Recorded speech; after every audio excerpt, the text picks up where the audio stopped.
following show contains adult content. It's not our intent to offend anyone, but we want to inform you that if you are a child under the age of 18 or get offended easily, this next show may not be for you. The content, opinions, and subject matter of these shows are solely the choice of your show hosts and their guests, and not those of the Entertainment Network or any affiliated stations. Any comments or inquiries should be directed to those show hosts. Thank you for listening.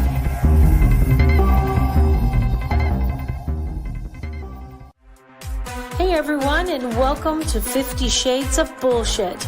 I'm your host, Christine Lalonde, and this is the podcast where we uncover the truth about online dating. Now let's begin. Hey everyone, I'm Christine.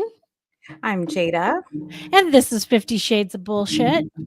Hi, Christine. Hi, my sweets. How are you? I'm very tired. It's been a long day. It's been a long week. It's been insanely busy. And I literally almost forgot that we were doing this tonight until about 15 minutes ago. That's kind of how I'm doing. Oh, Jada. Well, you're entitled to have some off days. But yeah, and can you see what's still behind me? That should let you know. I gotta tell you, you know me, I like to take my tree down like immediately. But when we had the fires this last week, the week before, I didn't want to take it out because I had to sort through all the ornaments and sort through all the Christmas decoration to see which of my daughters wanted what and what I was going to keep for myself, because this is my last time here for Christmas. I know. That's exciting. I know. So I was preparing for that. And so the tree was still up. And then when we left the house when we evacuated, it's still there because I got to get something to wrap around it because it's dry as fuck right now. It is brittle. So I got to wrap something around it to get it out the door. And I just haven't done it. Same. I've been honestly too busy. And then on the weekends, well, I guess I always tell clients that love never sleeps. I feel like I'm always working. Most people on a typical weekend are enjoying their Saturday and Sunday. And I usually have like dates or just different things I have going on with clients. So I always say, oh, I'll do it on Saturday or I'll do it on Sunday. I know. Still there. I know. And what are we going to do? Yeah. So I got to say, I've been watching Love is Blind from other countries. Right now I'm watching. That's for Germany. Germany. I was just going to say I'm obsessed with Germany. Oh my God. It is so Germany. Fun. Yeah. I'm just having a blast. I've loved every Love is Blind until this season for the US. I've literally hated it. I can't finish it, and it's still sitting in my queue. But I got to say, I'm watching all the other countries, and this season of Love is Blind Germany is I love it. It's so good. It's so funny. Good. I have a cousin that she moved from Texas to here, but then her job relocated her. So she's in Germany now. So I sent her a WhatsApp message. I'm like, oh my God, you have got to watch. It's just so much better. The people are better. The drama, you don't want to live in my town. Why don't you want to be in my town? Like I don't know. It's minus all the American bullshit. And it just makes me so excited about my my tour to Europe that I'm about to do. So I'm excited. Yes. Now, where are you going to be settled? Like, where is your first destination, your first stop? My first stop is Spain, because that's where I'm going to get my virtual nomad visa from.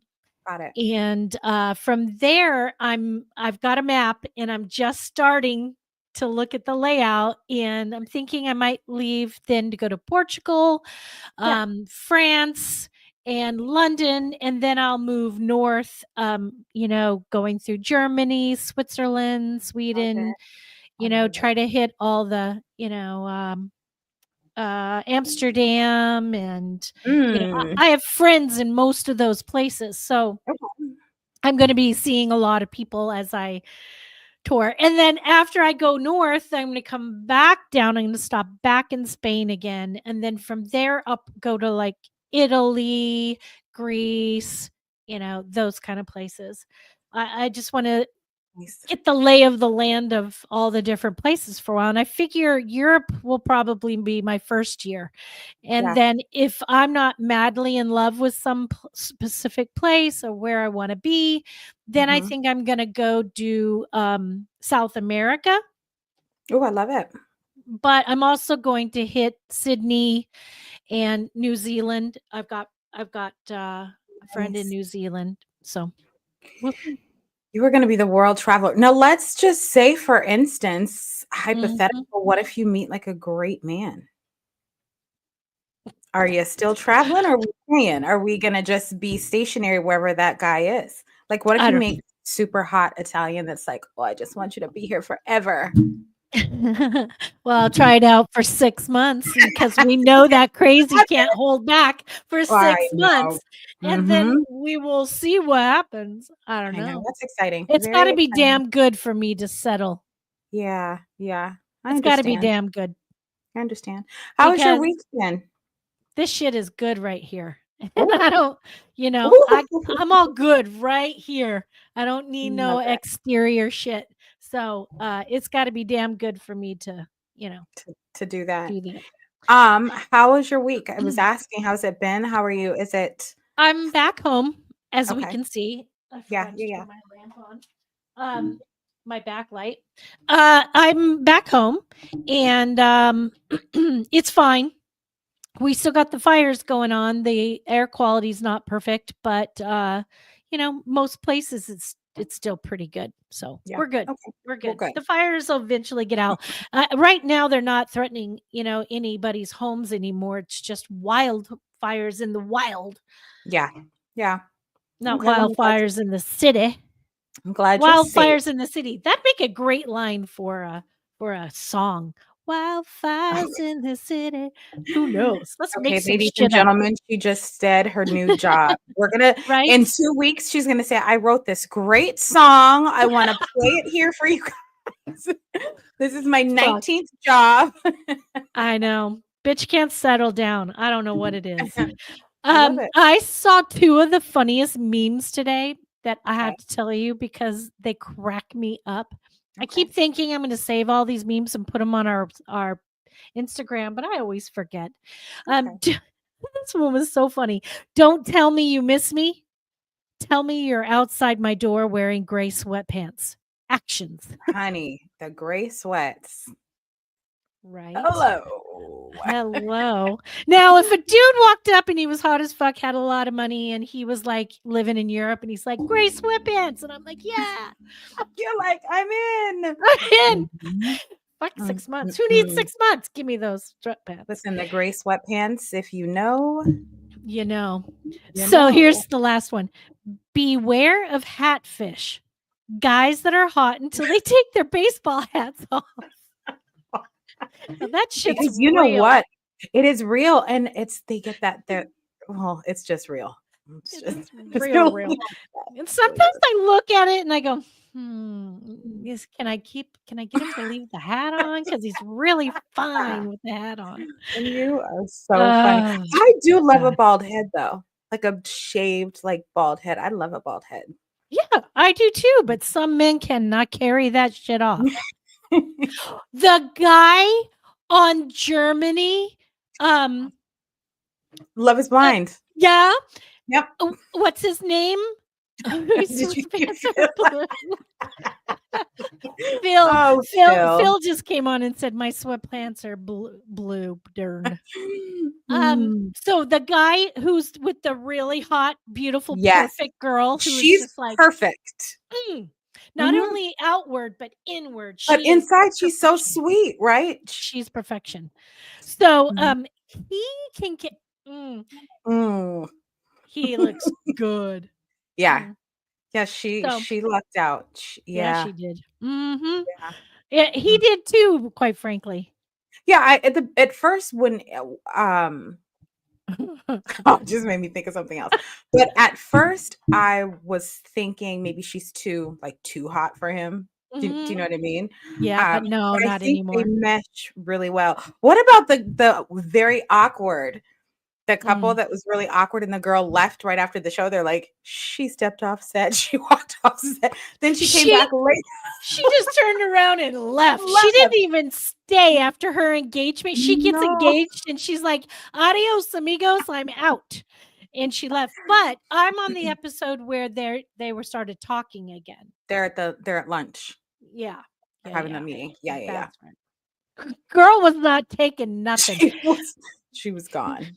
It wasn't that she didn't find him attractive or that they weren't compatible. He laughed he Whole giggled and time. laughed the whole Yeah, time they that's just met. nervous And it energy. was she saw it as he was possibly laughing at her. Laughing at Girls are her. dumb.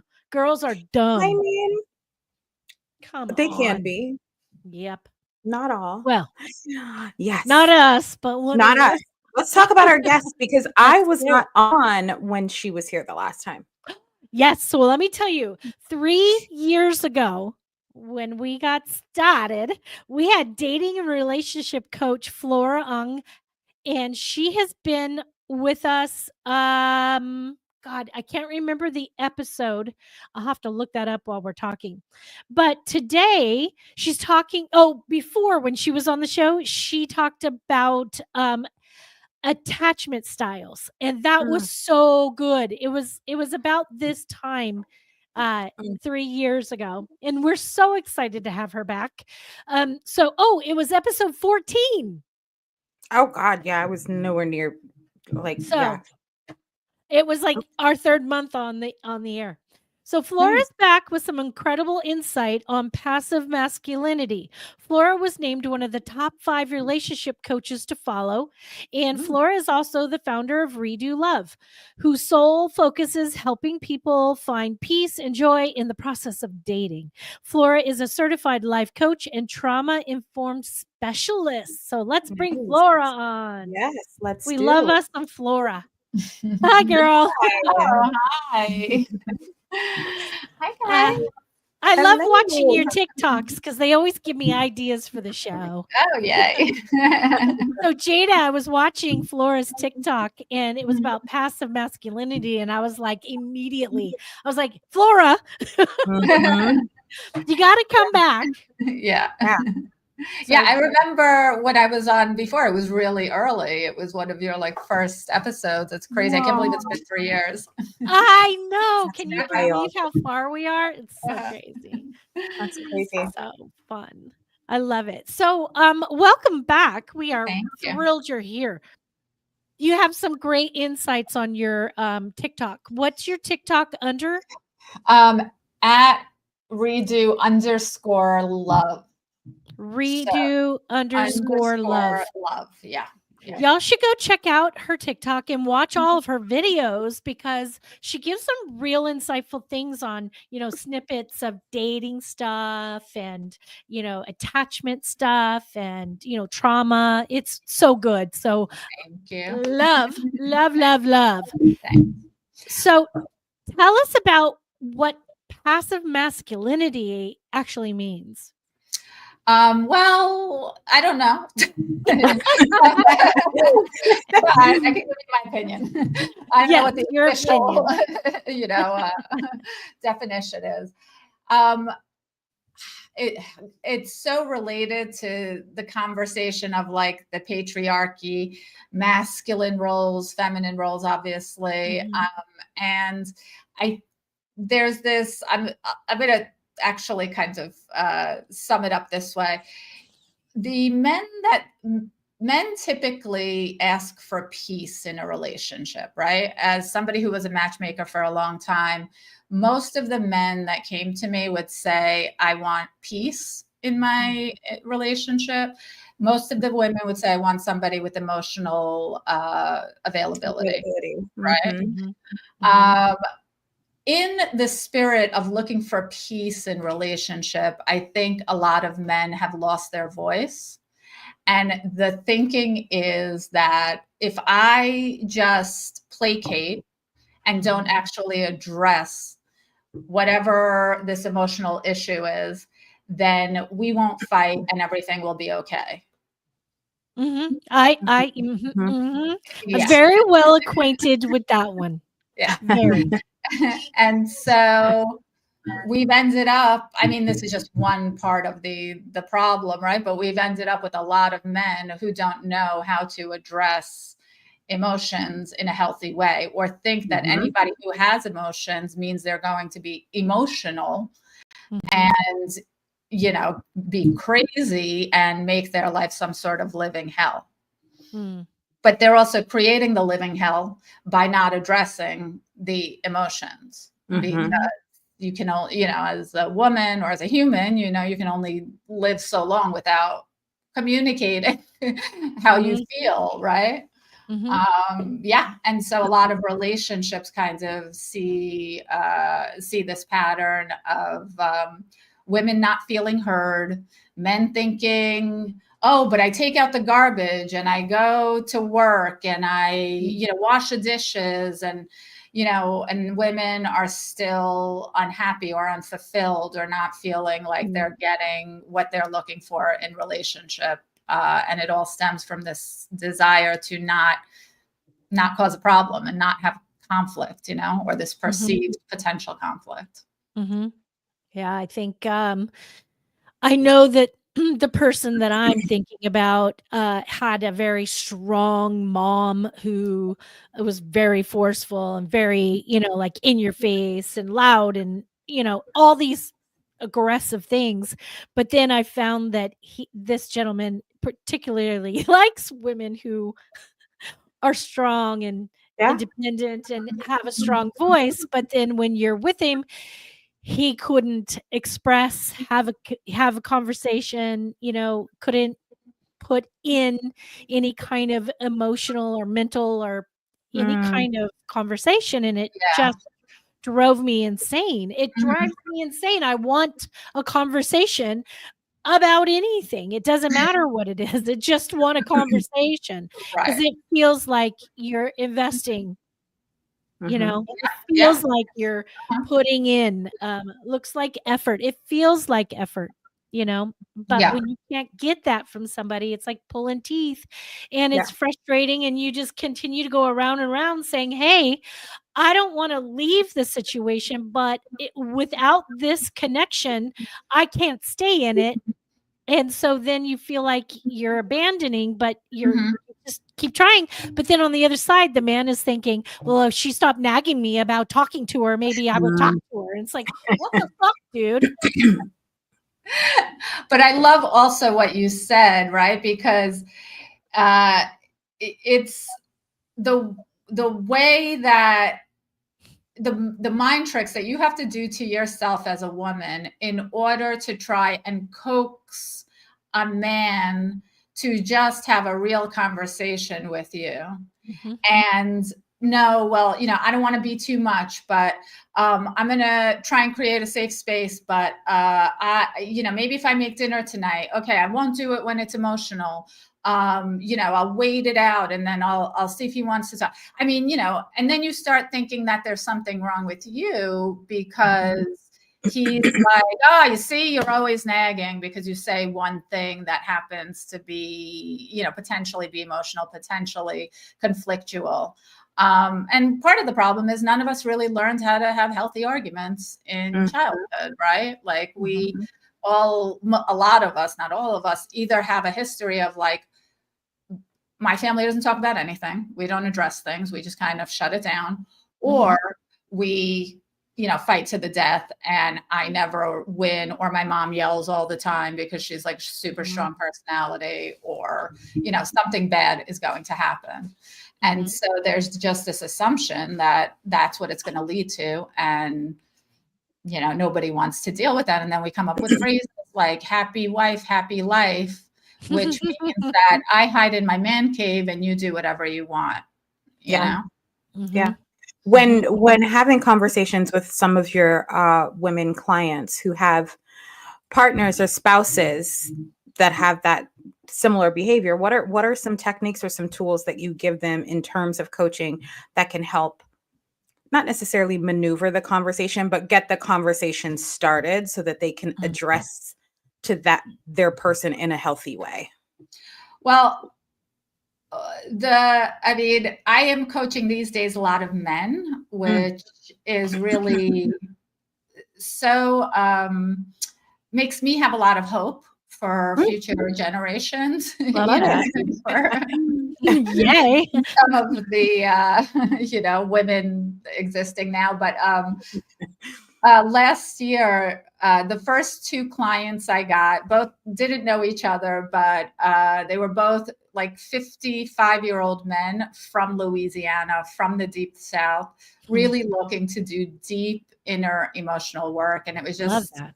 so exciting and so beautiful. And that set the stage for kinds of like a lot more men, me coaching a lot more men. And so I actually see it very much through the eyes of men. So, I also have a lot of compassion for it, and understanding why they don't feel like they can have a voice, or why they don't react or respond to their females like bid for attention. Can you share? Oh, you just went mute. Could you possibly share with us some of those reasons? Oh, down on the bottom of your screen, if you write down, you'll see mute. There you go. That happened. I didn't even touch anything. That was wild. Yeah. So could you share with us some of those things that these men are maybe expressing, that reasons why they cannot, Yeah, totally. It really is like a societal issue where we're all kinds of raised with this idea that men aren't supposed to really be emotional. They're not supposed to cry. They're not supposed, within reason, right? Or, and sorry, I was just going to say something. What was I going to say? Men are not supposed to cry. And we're all kinds of raised in the society with these roles, even though I think it's really, really evolving right now. Most of us were raised on Disney, with the strong man prince and the beautiful woman princess. And these are the roles many of us are still kind of like living into and adopting today. And this is what I was going to say. I knew I'd get there. Men, the only emotions men really are allowed to like express and feel out loud are anger and sexual desire. Interesting. So, typically, if you kind of just generally speaking, right? Not all men, not all women, the whole thing, but like, but yeah. And so what happens is when they're emotional, instead of processing what that emotion is, it typically turns into resentment, frustration, or anger, because that is the only allowable kinds or acceptable expression of their emotions. So you start peeling it, but what is the anger about? But what is the frustration about? But what, when you start peeling it down, you start getting to kinds of deeper layers. But it's kind of, men don't even understand their emotions a lot of times. They don't even know that it's a sadness. They don't even know that they're allowed to express how they feel. I had a client who was gay, right? So you would think he's like more open or more expressive. In tune or expressive, And he was in certain ways, but he had his first relationship, he was forced out of the closet. It was a very the relationship itself was a beautiful experience, but then the, being forced out of the closet was really like a big impact. He had never processed, cried, been upset, or that original experience. He just kind of shut down and like moved on until we started working together and started digging into that. And him realizing like, whoa, that was crazy. And I never even took a moment to sit with it, cry, be sad, and, you know, feel it. I love that. Yeah. And so that's just like one tiny story of kind of like how these emotions get repressed, because when you're young, you're in survival mode. Like there's no other way Mhm. to get past things, you know, especially that big, right? Like embarrassment, humiliation, discomfort. You have to kind of shut it down and then go into survival mode in order to move on. And so women just have more access naturally, and we're allowed to be more emotional. Men just have never been given that grace, quite frankly. And so they stuff it down, and it gets stuck in the form of anger at you or me. You know? Yeah, I can see that. I can also see where it can come down from, you know, uh, the generations before us, men had to be strong, like front wise, you know what I mean? They had to be show no Yeah. they said no, boys don't No cry, no problem. crying in baseball, no cry, no cry, no cry. So they had to be shut off their emotions, and they had to be, staunch and strong, and taking care of everything. I get that. They were raised by that kind of generation, years after years after years. And so now, women have evolved so much, and men have evolved so much, and women quite quickly. Mhm. And I'm sure they're like, okay, now we expect this good stuff from our men too, and the men haven't quite caught up yet. Yeah. 100%. Yeah. Yeah. It's almost like they have to relearn everything, because when you think about it when they're kids, I mean, how many times I have two sons, and I think about the way their father parented versus the way my ex-husband Mhm. parented versus the way I did. And it was like, oh, Mhm. get up, stop crying, you're a man, or you're a boy, or Mhm. you're this, or you're like that. Mhm. So even now to this day, and my kids are older and out of the house, it's difficult even sometimes when they have conversations with me to really like open up, because it's almost like they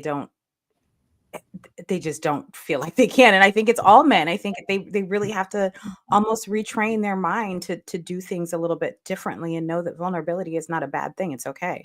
Yeah, Mhm. yeah. And you know, I have a son too. He's 16 now, and I only started this work maybe when he was like, you know, my own personal internal work. I'm even talking about when he was probably like 7-ish. Mm. So I didn't have it back then when, you know, in his formative years, but um, even now, as much as like I try to sit him down, I try to have conversations with him, I try to like talk about his emotions when he's having big emotions and whatnot. You know, they go to school, they are, you know, on social media, they're on a sports Mhm. team, and as much as you try so hard, you know, even if I had him, I think in those formative, you know, in those formative years, if I was able to train him the way that I would now, I don't know if that those other parts wouldn't have had also a very huge effect on him, because Mhm. the desire to fit in Mhm. is one of the at that it specifically at that age is so strong and so important, and it's a milestone, right? It's like part, Right. if you don't want to fit in, then you know there's something wrong there, right? It's kind of Mhm. not the natural way that we evolve. And so yeah, like fitting in is like the most important thing. So whatever that means, you know, Right. in whatever groups you're in whatever cultures you're a part of, it's going to take over, you know. Mhm. Yeah. Yeah. I think that after hearing so long, that crying and vulnerability is not masculine, it's a feminine thing, that, men have just cut that off, and don't even know that it's okay, for one, or know even how to tap into it anymore. And I was an idiot young girl. I met several men who were vulnerable and sweet and in touch and in tune, and I thought they were weak. Yeah. Yeah. Yeah. And I was walked away from them, and I cannot express enough how much I regret that I didn't know that even as a woman that was okay, because it's not just men that are told that, women are told this shit too. Yeah. And that is like the weight. I hate like using this word. I have a friend who really like yells at me every time I say it, but that is the weight of the patriarchy, because it indoctrinates all of us, right? Like, and now you have, to your point, these men who are trying to be vulnerable, who are crying, or who learned maybe in a healthier family unit that it was okay. And then you have the girlfriend being like, oh, don't be a bitch, you know, saying something. Sorry, I don't know if I can say that. You can say all the shit you want. You know, and then they're learning, well, oh, okay, I really can't be this way. I can't express my moment. It's a bad thing. And yeah, it's really that whole, these concepts really do a number on us. And the worst part of it is that it's part of our conditioning. Like that's the thing. It's like, you never have to say a single word to a child. They're watching and seeing everything, seeing how people react to things, seeing how you laugh at a boy who's crying or hug a boy who's crying, right? Like and it becomes part of your being and your nervous system, and like sinks deep into the subconscious, you know? And so that's the stuff that is really hard, because it's one thing to be able to talk about it intellectually and have a conversation about it.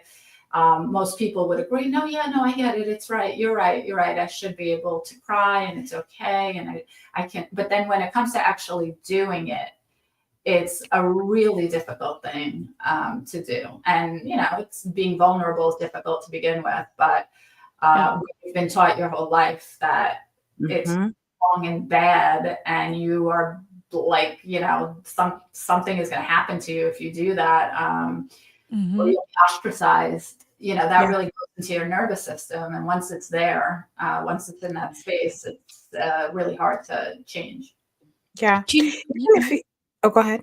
No, go ahead. Ask your question. I'll remember mine. No, I was just going to make to your point, I was going to say, even if you have younger children, the way you manage your spouse or your boyfriend or your girlfriend or whatever, how your kids watch your communication, how you speak to him, as well as how he speaks to you, that is also something they pick up and will carry into their own relationship. So you always have to be mindful of that also. Yeah. They learn by example 100%. And I want to just add to what you said is it's also how you speak to yourself. Yeah. Yes. Yeah. Yes.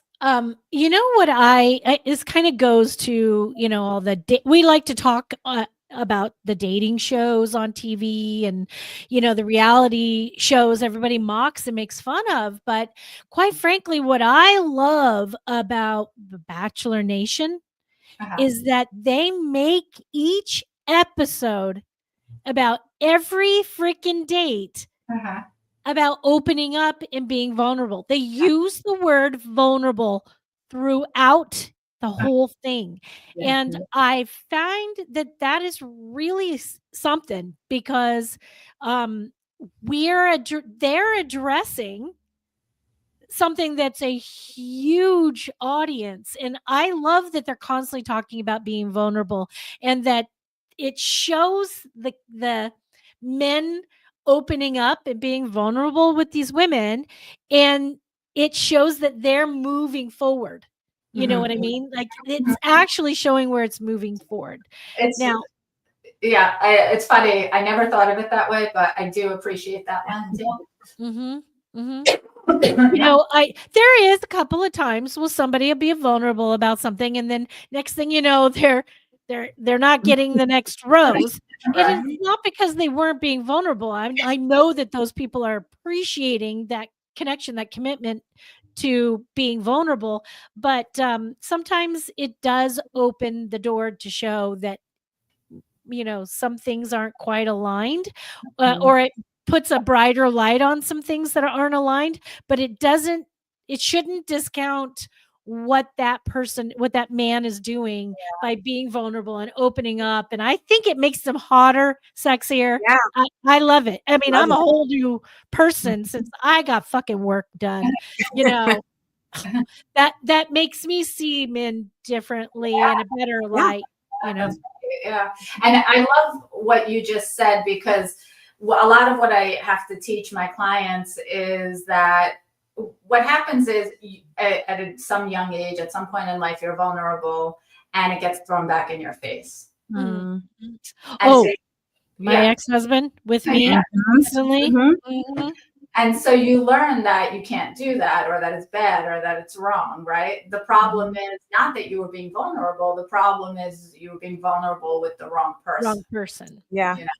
And Yeah. so it's people Yeah. really have to learn that just because you're not getting the response that you want, and just because you're not getting the outcome that you want, it doesn't mean that it's wrong to do. Right? Yeah. Right. Yeah.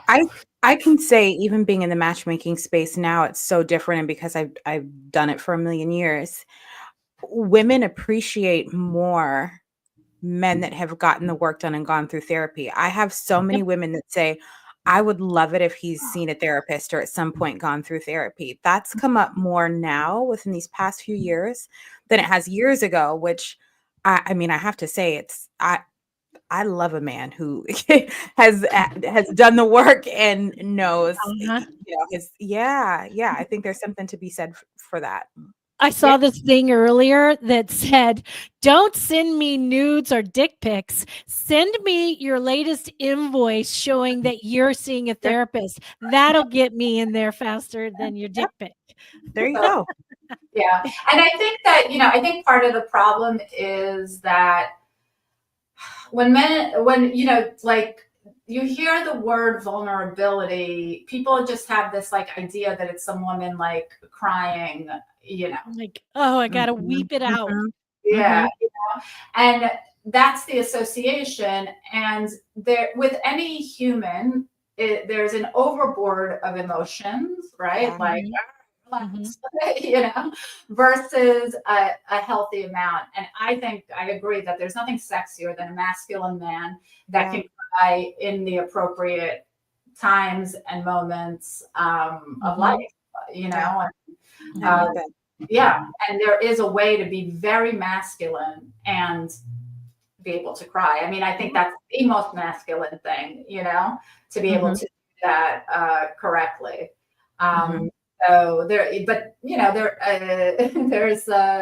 there can be, I think, a difference, right? And I think people are so scared to be caught in that other part or that other way of being that they shy away from it altogether.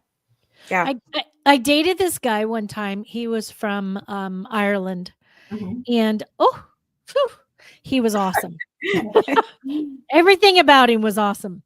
But he was very sensitive, and not that he was very good at sharing and being open, and I loved that about him. It's getting closer to my woke Christine time, okay.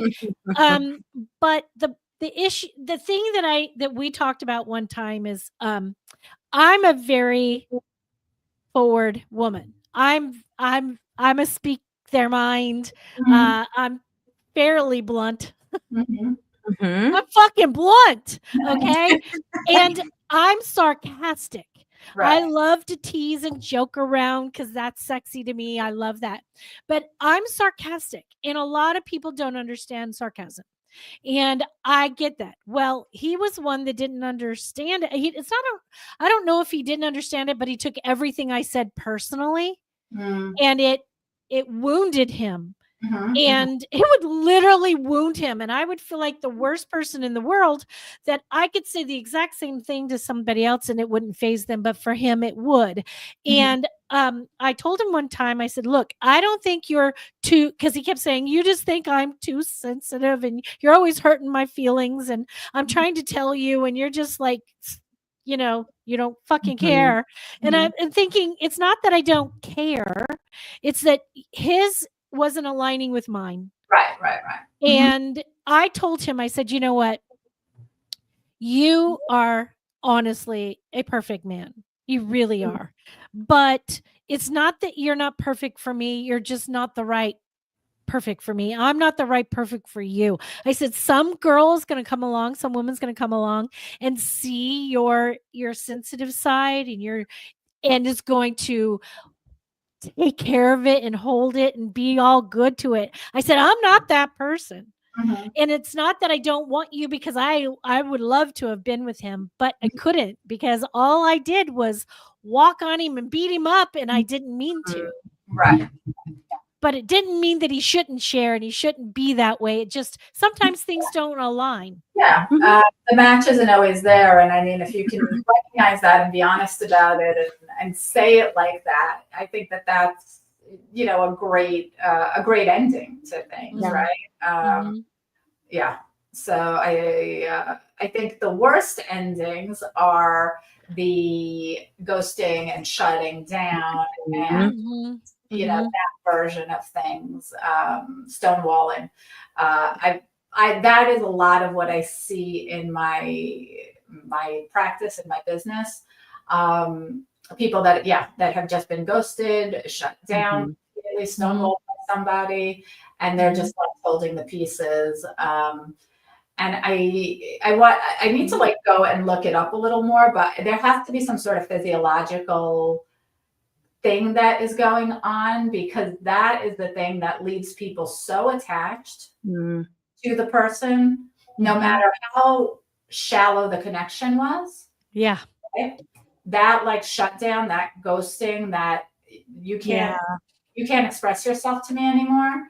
Yeah. One of the worst things that people do to each other, If the person who's being ghosted is feeling like they're being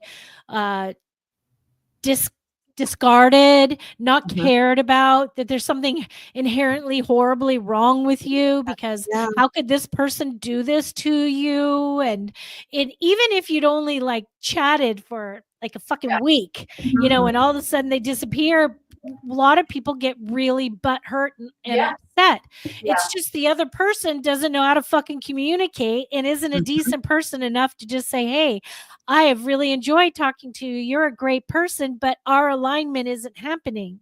Right. Yeah. Right. And it's not you. It's just that it's just not you. Yeah, We're just not a match. I'm dating 7 other girls, so Yeah. Right. But yeah, I think that's that's to the point, is that it's very, the more I do this work, the more I do my own inner work, the more I believe we're fully in a simulation of our own, right? Because to this exact point, somebody does something to us that's reasonably neutral. I mean, they didn't answer the phone, or they're not responding. And even if it's a longer relationship and it's not nice and it's not right, we take that on to mean so much about us, as though, I must be broken. Why am I attracting this type of person? Why does this always happen to me? Why does nobody want me? Why am I not chosen?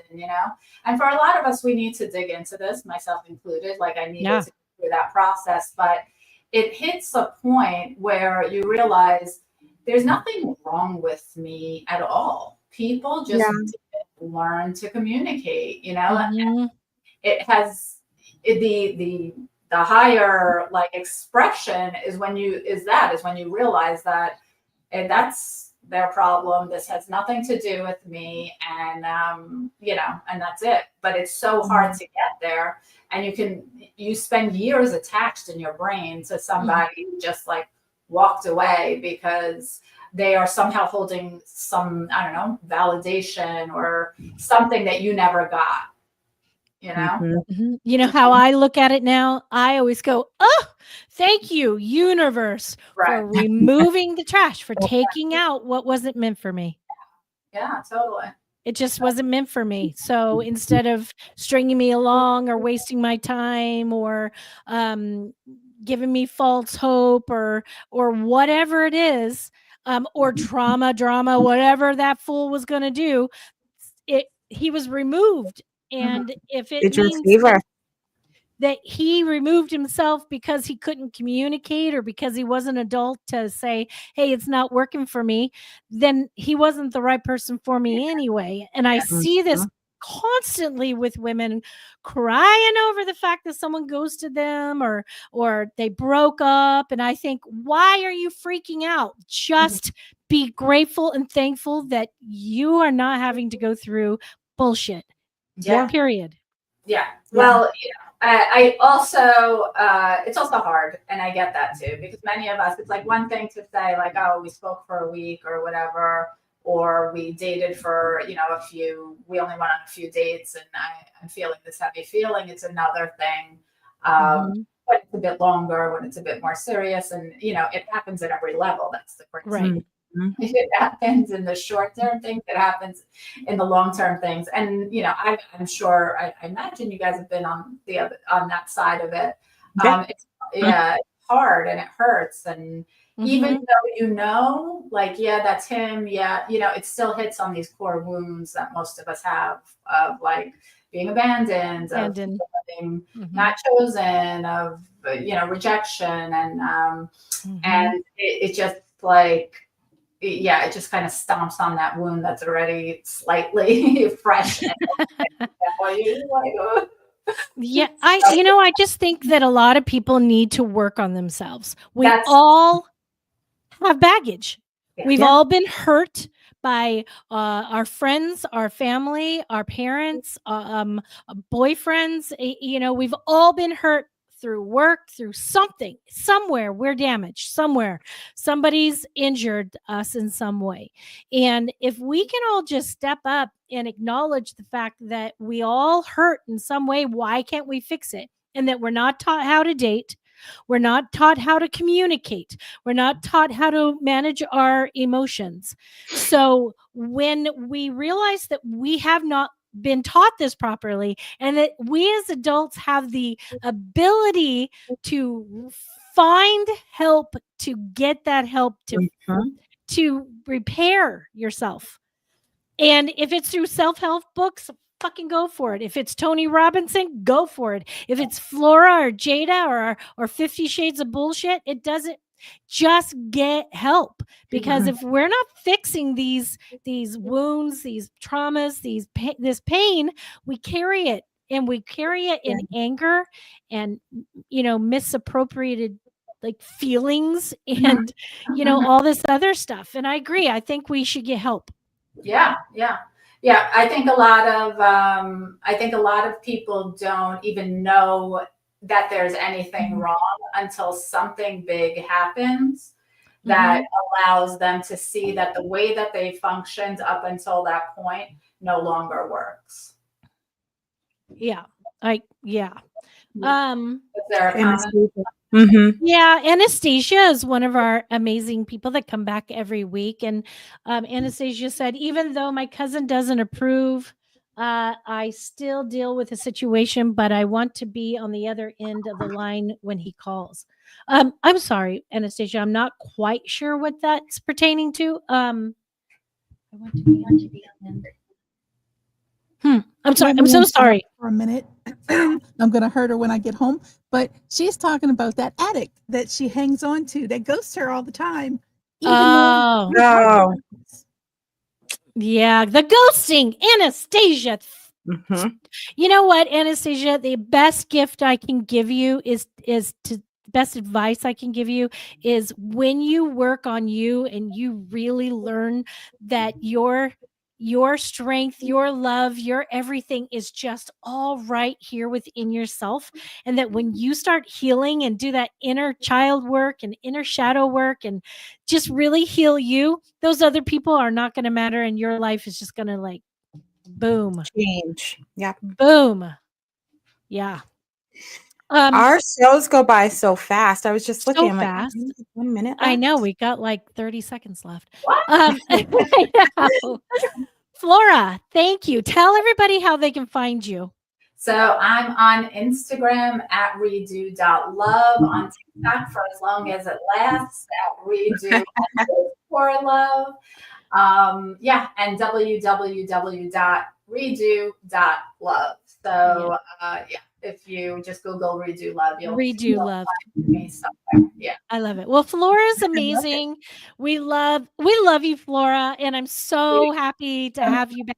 And I was like, I see your TikToks all the time, and I just cruise through life, and then all of a sudden I was like, oh shit, I gotta have Flora back on. So, but thank you for being here. And for having me, and it's nice to meet you too, Jada. And Yes, nice to meet you. loving hearing about how you're going traveling. But the second my daughter turns 18, I'm joining you. That's please do. So wait, how old is she? She's 10. Yeah. Oh shit, you got 8 more years. Well, you will be friends forever, and wherever I am, or wherever you want to go, I'll just meet you there. Nice to meet you. I'll let you know. Awesome. Well, thank you everybody for being here again this week. Until next week, same time, same place. And until then, just keep that shit real. Thanks. If you enjoyed this episode, please share with your friends, like and follow us on Instagram at 50 Shades of _bullshit and Facebook at 50 Shades of Bullshit. Thanks so much for listening, and we really hope to see you again next week.